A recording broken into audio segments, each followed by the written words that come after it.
एक तरफ हूती विद्रोही इजराइल पर मिसाइल अटैक कर रहे हैं, तो दूसरी तरफ सीरिया में इजराइल और तुर्की के बीच तनाव बढ़ता हुआ दिखाई दे रहा है। बल्कि दोनों के बीच तनातनी और ज्यादा बढ़ती दिख रही है। लेकिन इसी बीच एक खबर ऐसी आई जिसकी वजह से इजराइल के साथ साथ तुर्की में भी हड़कंप मच गया। जानकारी के मुताबिक इजराइल की तरफ से किए जा रहे हवाई हमलों के बीच ही तुर्की और इजराइल के लड़ाकू विमानों के बीच टकराव की स्थिति देखने को मिली है। सीरिया में दोनों देशों के लड़ाकू विमान आमने सामने आ गए थे। गनीमत ये रही कि दोनों देशों के बीच इस दौरान कोई सीधा टकराव नहीं हुआ। बता दें आपको, इजराइल ने हाल ही में सीरिया में कई जगहों पर हमले किए। इस पर तुर्की ने कड़ी नाराजगी जताई है। शनिवार की इस घटना ने खास तौर से क्षेत्रीय तनाव बढ़ा दिया है और ये सब ऐसे समय में हुआ जब ये दोनों देश ही सीरिया में अपना प्रभाव बढ़ाना चाहते हैं।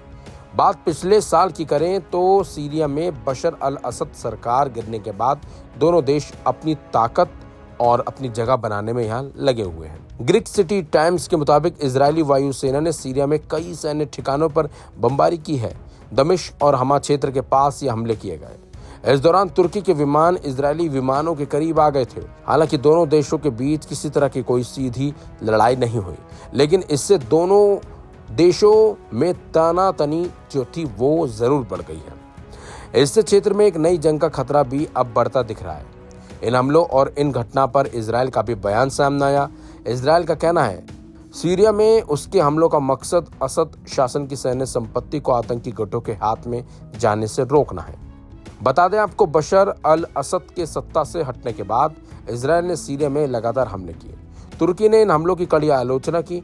तुर्की सीरिया की नई अंतरिम सरकार का समर्थन कर रहा है और तुर्की ने दमिश्क के साथ रक्षा समझौता करने की कोशिश की है, जबकि तुर्की के अधिकारी सीरिया की अंतरिम सरकार के साथ रक्षा समझौते के तहत तुर्की अपनी सेना और हवाई सुरक्षा को सीरिया के हवाई अड्डों जैसे T4 और हमा में तैनात कर सकता है। इजराइल इन हवाई अड्डों पर कई बार हमले भी कर चुका है।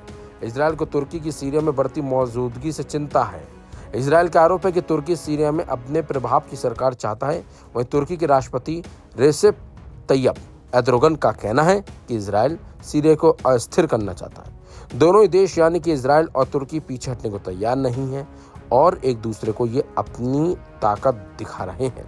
अब देखना होगा कि कौन अपनी ताकत में सफल होता है और कौन अपने आप को प्रूव करता है इन हमलों और इस तनातनी के बीच।